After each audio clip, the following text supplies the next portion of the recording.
মরিচ দিয়া তরকারি রান্নছস না তরকারিতে মরিচ দিছস? আম্মা আমাগো পরিবারে জাল একটু বেশি খায়, চিন্তা করেন না, কাল থেকে জাল একটু কম দিব না। খবরদার তুই রান্না করে যাবি না।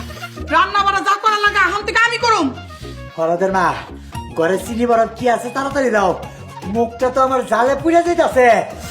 তুমি আমার লগে চলো, আমারও বড় পার্সিনে ট্রিটমেন্ট লাগবো। আল্লাহ তুমি আমার বাঁচাও। আল্লাহ তাহলে মুখ পুড়ে গেল না।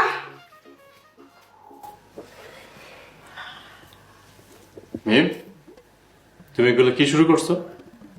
আমি আবার কি করলাম? আমি জীবনে প্রথম রান্না করছি, তোমার ঘরে উচিত আমার ধন্যবাদ দাও। মনটা চাইতেছে উৎসটা দিয়ে বাড়ি থেকে বের করে দিই। এই বিড়বিড় কইরা তুমি আবার কি কও?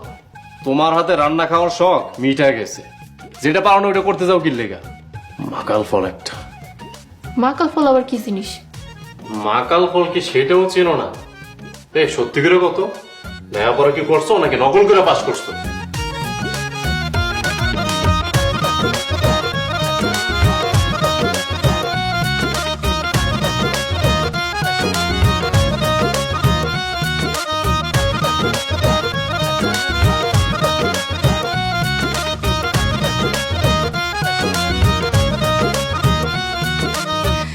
আম্মা তুমি যদি খালি চাষির মুখ দেখতা, আমি অনেক কষ্টে হাসি চাপায় রাখছিলাম। যে খেলা খেলছো তুই, খেলা তো মাত্র শুরু আম্মা, তুমি খালি দেখো তোমার মাইয়া এরপর আর কি কি করতে পারে। তোর উপরে আমার পুরা ভরসা আছে। 5 বছরে যে কাজটা করছে আমার লগে, অগ সংসার ভাঙ্গা টুকরা কইরা দিবি। মোতার বোর সব অপমানের প্রতিশোধ আমরা নিব। গাড়ি তো কেবল চালু হইছে আম্মা, আর একটুখানি অপেক্ষা করো। আমি সেই দিনের অপেক্ষায় আছি। আম্মা আমি এখন যাই। যাই মানে? খায়া যাবি? কি খাস না খাস সেটা কে জানে। কইয়া তো আসি নাই, এখন গেলাম। আই বয়, খাবি না তো টিফিন বাটিতে করে লয়ে যা। ঘটনা যা শুনলাম ওই বাড়ির যে খাওয়ান যাওয়ানের সিরিবিরি অবস্থা। খাবার নিয়ে গেলে তো পরে ধরা খায় যাবো, আর তো মাত্র কিছুটা দিন, তুমি এত চিন্তা করো কেন? গেলাম।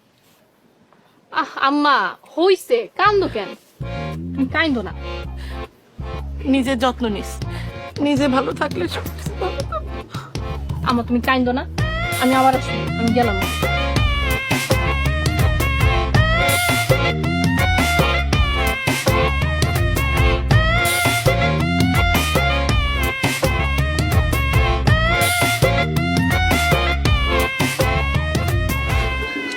কি আম্মা, তোমরা এমন দেওয়া যাইতেছে কে? মনে হইতেছে রাইগে আছো। রাইগা থাকবো না তাহলে কি করবো? হ্যাঁ, ওই ফকিনির মাইয়া আমার এই সংসারে আইসা আমার এই সংসারে সব